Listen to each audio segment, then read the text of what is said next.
Battery চালিত autorickshaw ৬০ lakh গরিবের সচ্ছলতা আনলেও পরিবেশ আর জনস্বাস্থ্যের জন্য এনেছে সর্বনাশ। যত্রতত্র স্বল্প মেয়াদের ব্যাটারিগুলো রিসাইকেল করায় বাতাস, পানি আর মাটিতে মিশেছে সীসা।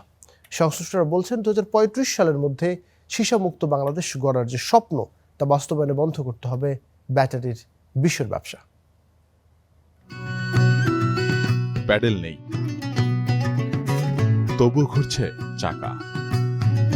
হচ্ছে আয় যার সবচেয়ে বড় কারিগর ব্যাটারি।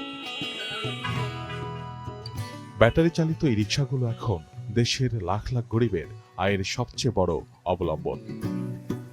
অটোকানকে নিয়ে রোডে আইলে ১,০০০ টাকা ইনকাম তার আছে, ৪০০ টাকা গাড়ি খরচ দিয়ে তারে ৫০০ টাকা ঘরে যায়। এই হচ্ছে অটোর সুবিধা। ২৬ বছর ধরে আমি আর পাও নাই। এই অটো রিক্সার থাকলে আমার উপর স্থান লাগবে, মানুষের কাছে হাত পাতন লাগবে। সিডিপির হিসাবে দেশে চলছে কমপক্ষে ৬০ লাখ ব্যাটারি চালিত রিক্সা, এর মধ্যে ১৪ লাখই ঢাকায়। এই বিপুল বহরের জন্য প্রতি বছর দরকার ৫ কোটির বেশি ব্যাটারি। এই স্বল্পমেয়াদী ব্যাটারিগুলো প্রান্তিক মানুষের জন্য সচ্ছলতার পৌষ আনলেও পরিবেশের জন্য এনেছে সর্বনাশ।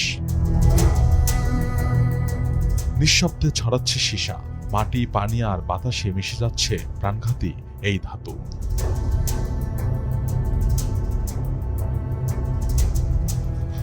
মা হারানো ৮ বছরের ফাতেমার গল্পটাই শোনা যাক।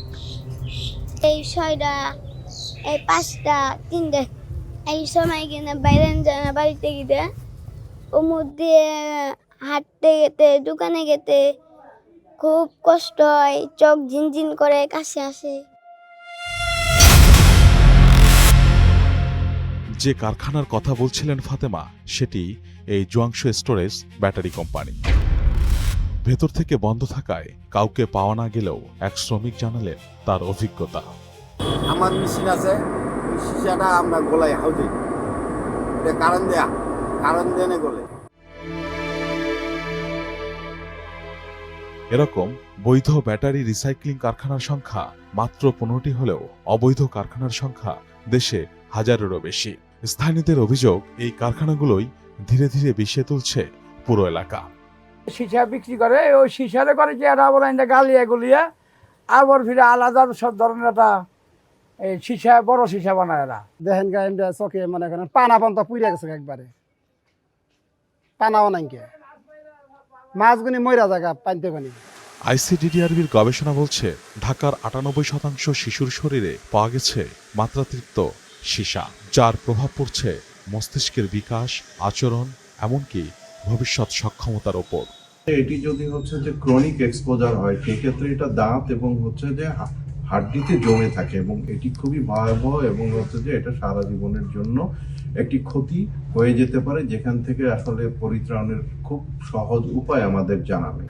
পরিবেশ অধিদপ্তরের দাবি, অভিযান চলছে, তবু থামছে না ব্যাটারি থেকে সীসা অপসারণের অবৈধ ব্যবসা। দুঃখের বিষয় হচ্ছে আমরা অপসারণ করি, 2 দিন পরে তারা আবার অন্য জায়গায় করে, যেহেতু খুব একটা বেশি ইকুইপমেন্ট অথবা ইনভেস্টমেন্টের প্রয়োজন হয় না। আবার এখন তারা এমনও কাজ করে যে এক জায়গায় তারা ব্যাটারি ভাঙে, অন্য জায়গায় পোড়ায়, মানে প্রশাসনের হাতকে মানে চোখে ফাঁকে যাওয়ার জন্য। বিশ্বের এই ব্যবসা নিয়ন্ত্রণ করতে না পারলে কিভাবে ২০৩৫ সালের মধ্যে দেশকে সীসামুক্ত করবে সরকার, প্রশ্ন সবার। Faizul Siddiqui, star news, Dhaka.